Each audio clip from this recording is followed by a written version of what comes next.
Hey y'all, welcome to Art of the Budget. My name's Nicole. My pronouns are she and her, and I live in the Pacific Northwest on the traditional unceded territories of the Coast Salish nations. And today we're doing a budget reconciliation for September 2021.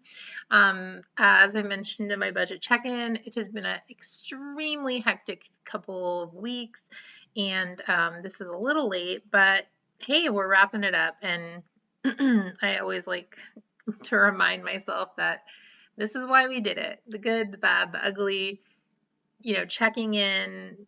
It feels like it's like 5 times a month with the check-ins and the plan and the reconciliation. It keeps me from like just going totally off the budget. I just want to say, hey, if you're new here, thanks for stopping by. If you're coming back, I really appreciate you helping me stay on budget and stay accountable. I really appreciate it. I hope that it's helpful or at least like fun in a voyeuristic way for you as well. I feel like I've had kind of rushed through the last few videos and, just forget to say like, hey, thanks for stopping by. Thanks for being part of this little corner of the internet. I started the month off with a few intentions, and so I just want to quickly reflect on those before we dig completely into the budget.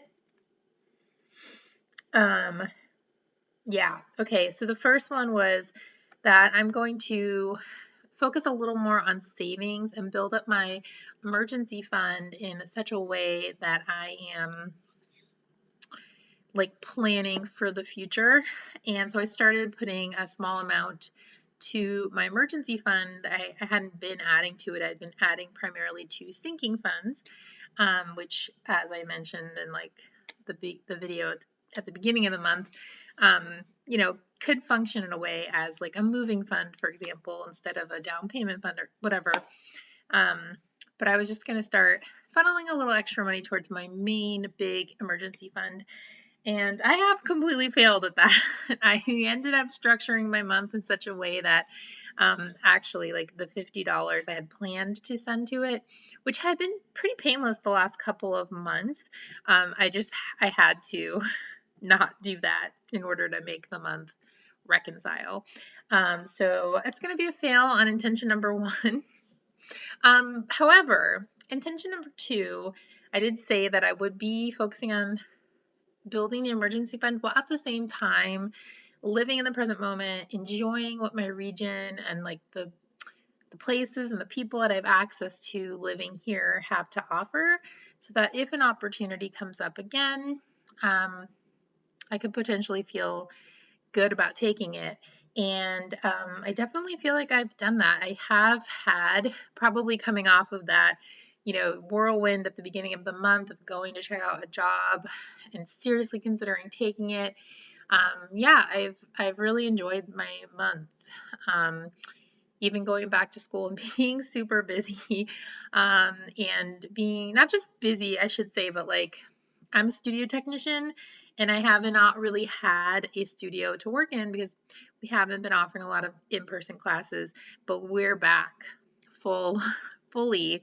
Um, well, classes are still technically hybrid, but in terms of my job, fully back, which comes along with all the running around, all the heavy lifting.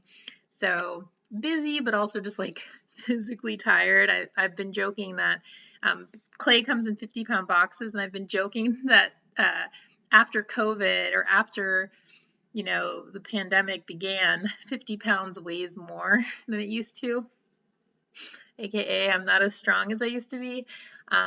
So I would say enjoying the present moment, enjoying the people and places that I have the like honor to have access to.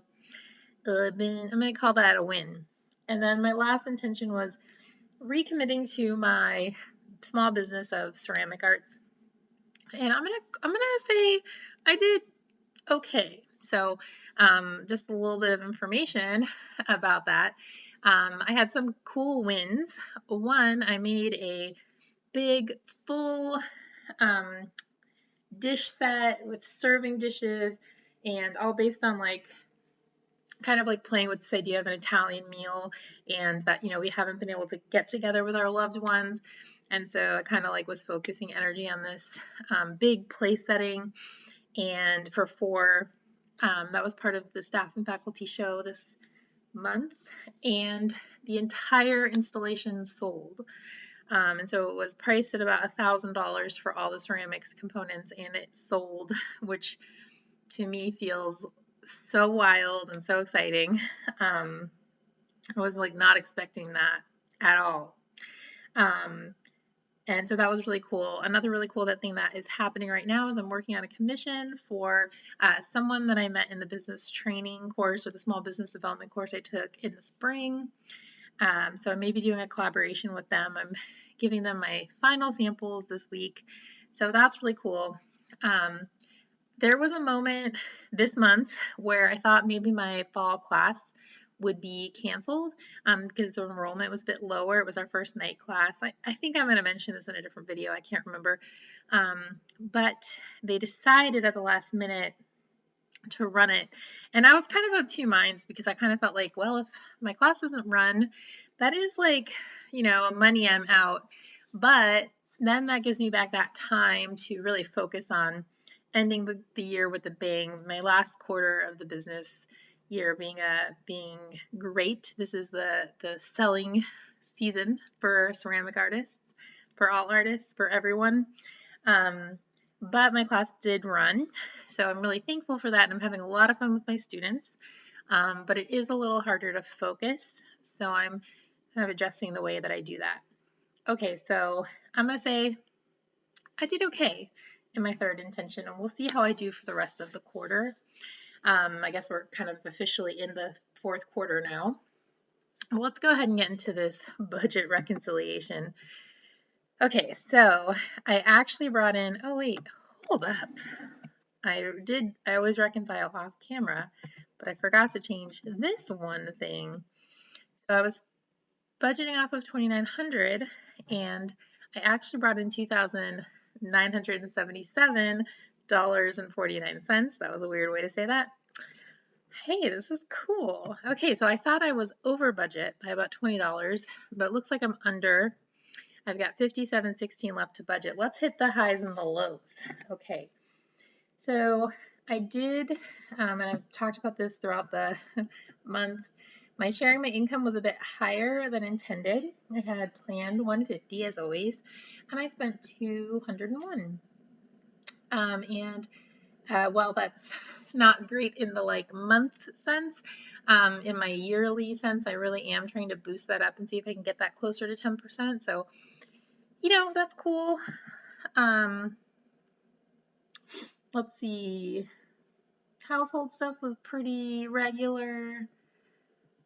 Daily living, however, I had intended to spend $200 on groceries, and I only spent $122.65. I was really relying heavily on my veggies. I feel like I did a really good job of using my CSA this year, and I think I'm just noting to myself that 2 years ago I did the small share of the CSA, and while it was like a more reasonable amount for, okay, I just thought I wasn't recording for a second. While the small share was like kind of a more reasonable amount in a sense for one person, there was like never actually enough of anything for me to make like really good use of the ingredients. And so I did the larger share this time, and I did give away a good amount. Like I gave away a lot of zucchini. And I was also really realistic about like, I don't really like that veggie. I'm not really going to do something with it, and gave it away. But then the things I did have, including lots of zucchini, I was able to make really good use of. So that's good for me to know for next year. In restaurants, I was planning 100, but I spent 185.90, and this kind of balanced out with the groceries, so that kind of works, I guess. But just good to know, if I'm taking advantage of living in the moment and trying to do more things, of course, safely, always COVID safety. That might be an area where I spend a little bit more money, and that's just the way that is gonna maybe go. So that's fine with me. Household, I had planned 20 and I spent 50. This was my friend came and did some landscaping. So something that my landlord has recently put into our hands. I will take it if they don't raise rent. Happy to get the lawn mowed and get this kind of stuff done. But I just paid for that. Kiddos, I was a little under. I just did their food this month. Everything else came out of the sinking fund, their medicine and stuff. Gas, I was a little over. That's another area where I might need to consider upping it. I went to Tacoma a couple more times than usual. And actually, I went to Tacoma twice for work, and I'll actually get reimbursed for that. So that's something else to consider. That when I get reimbursed will go straight into my car fund. Let's see if there's any other exciting things. Fun, I was just a little over. I planned to spend 100 and I spent 113. Yeah. Okay, so now I've got this 5716 left. So you know what I'm gonna do? Let's go back up here to my emergency fund and put in that 50 back. Okay, so like maybe the number one was a win. And then 716 left to budget. Love to see it. I will go ahead and put that. Let's see. I'm going to put that in the health fund. 10616. Okay. All right. That is it for me for September. I hope that you had a great month. Let me know how your reconciliation went. Actually, let me know if you're a reconciler or if you are just kind of a go with the flow person. I know I rely heavily on automation. And I also rely on these like 6 times a month check-ins because I got to keep it really present and really front of mind, or else I will just forget that money goes away when you buy things. But anyway, that's it for me. I hope you're having a great beginning to your spooky season, and I will see you in the next video.